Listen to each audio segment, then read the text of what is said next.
Okay, so last time we talked about the representation of molecules, and we said that we could represent them as their molecular formulas, where each atom is represented with these subscripts written out. We could represent them as structural formulas showing the shared pairs of electrons between them. So these would represent double bonds between the carbon and the oxygens in the carbon dioxide molecule. And then we could also represent them as Lewis structures, which show the shared pairs in the line diagram. And then they also share the lone pair electrons that also exist on each atom. So now we want to talk about polarity and our covalent bonds and how they relate to the electronegativity.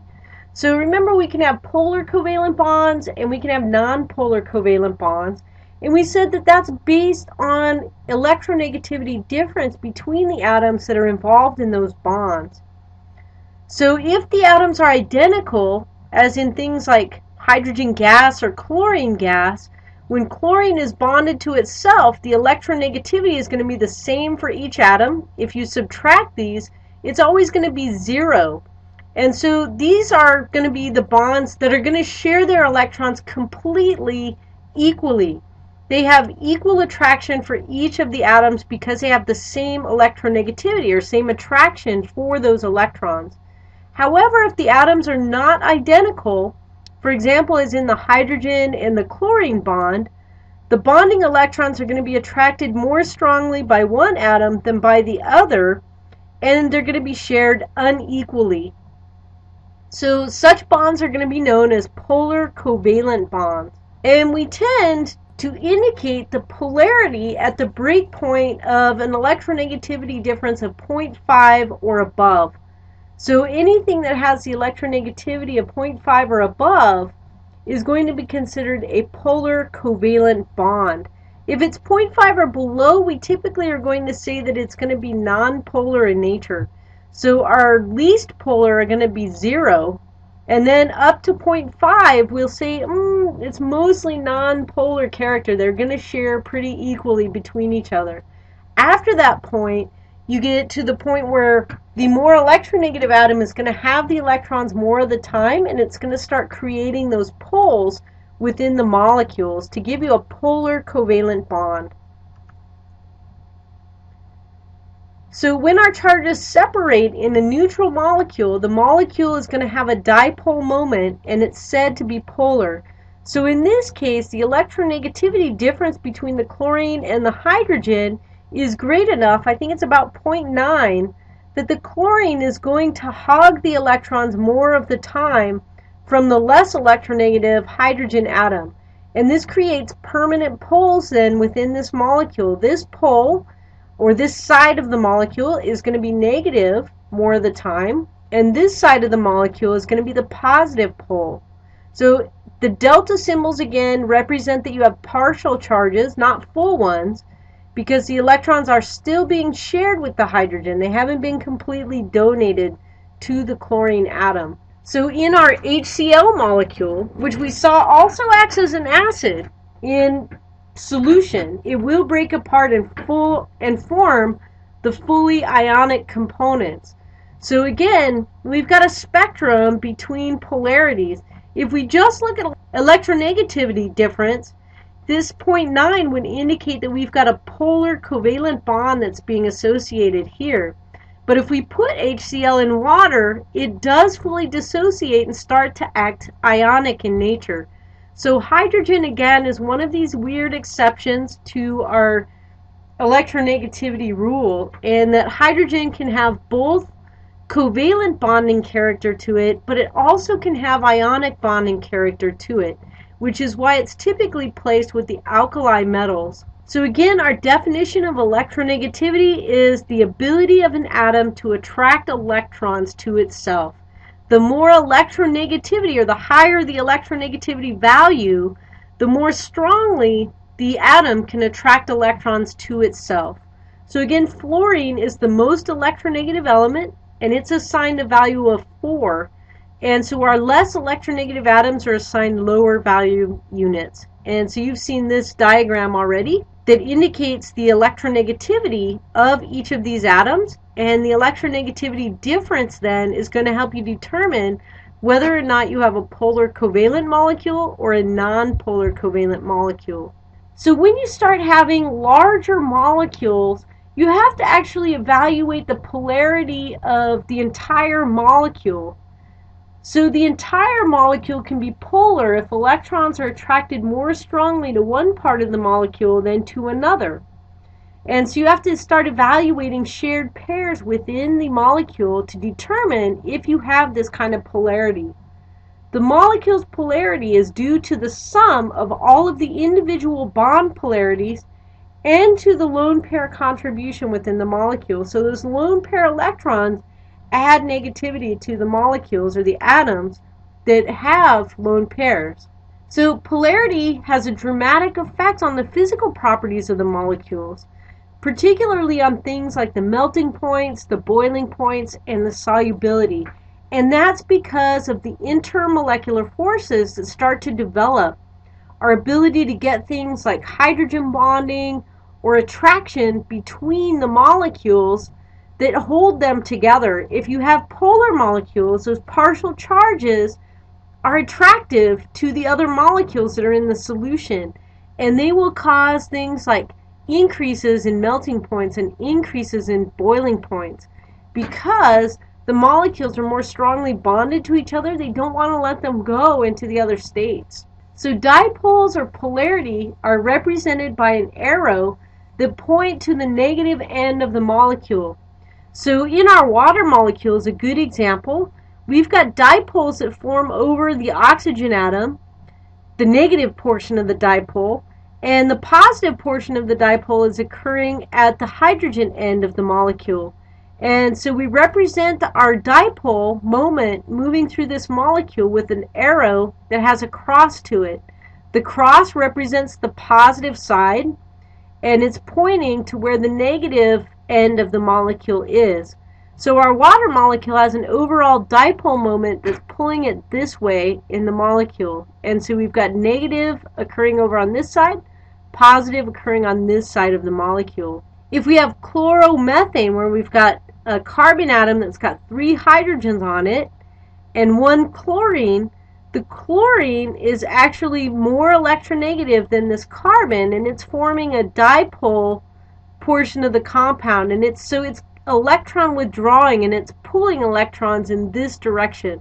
So this dipole moment would be shown in this kind of fashion. The main partial positive charge is going to be on the carbon, but the carbon is kind of distributing it out to the hydrogens that are also bonded on this. So when that chlorine is pulling away the electrons towards itself, it's causing that carbon to try to pull electrons a little more tightly from that hydrogen. And so you get the overall moment of the molecule moving to the chlorine. How about if you have 4 chlorines that are attached to a carbon molecule, or 2 oxygens attached to the carbon molecule? Each of these oxygens is very highly electronegative, and if we look at the difference between oxygen and carbon, we're going to see that this is a very polar bond in that the oxygen is going to hog the electrons more of the time than the carbon is going to be able to get it. But you can see that the carbon is being pulled from 2 sides by the same type of oxygen molecule in the form of the carbon dioxide molecule. And so overall, the pull from both of these oxygens is going to exhibit equal pressure on this molecule.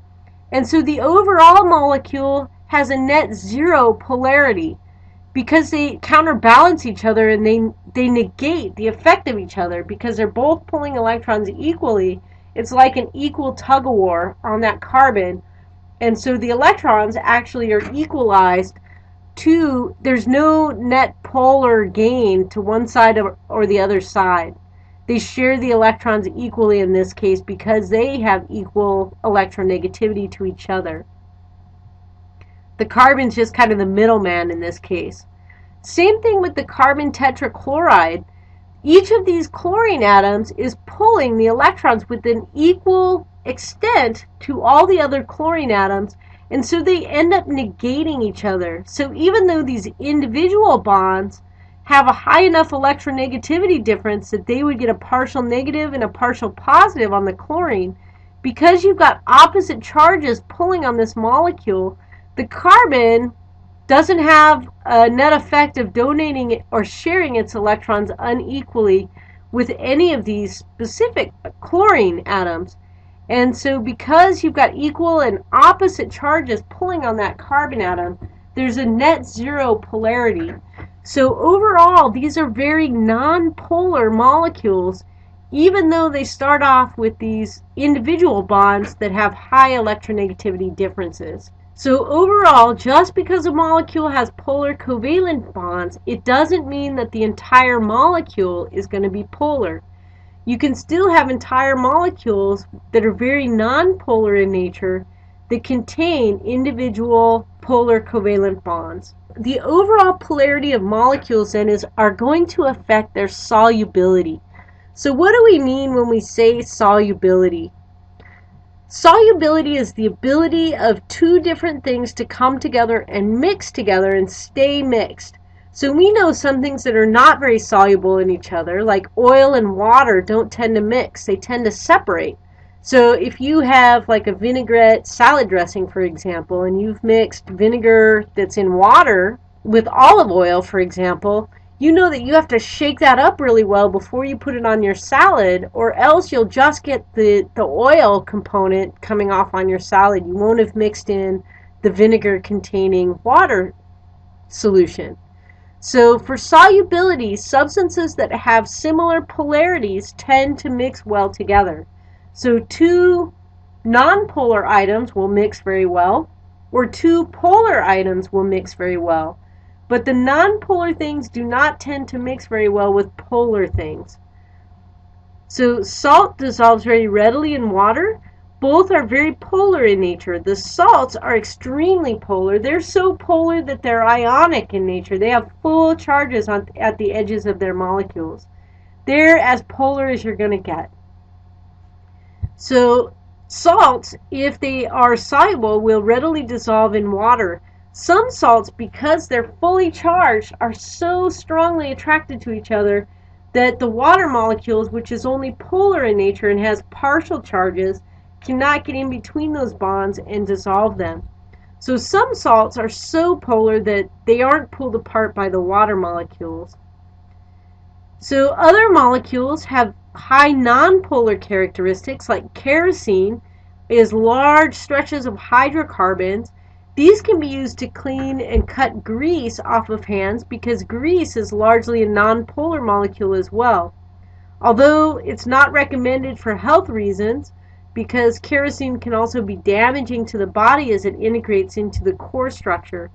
But both of these guys, the grease and the kerosene, are nonpolar in nature, and so the grease will dissolve in the kerosene. It will be soluble. So we have a mnemonic that we can develop that like dissolves like, or like likes like. So you can have L cubed. So if you remember, like dissolves like things are going to dissolve within themselves. So polar substances like water, alcohol, and sugar, and salt, which is extremely polar, will dissolve in each other. Nonpolar things like vegetable oils and other fats are going to be very insoluble in polar substances like water.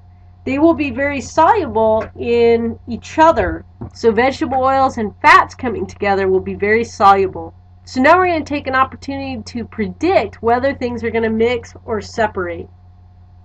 So if you have sugar that's added to water, will these guys mix or separate? So they're both as polar substances, so these should mix.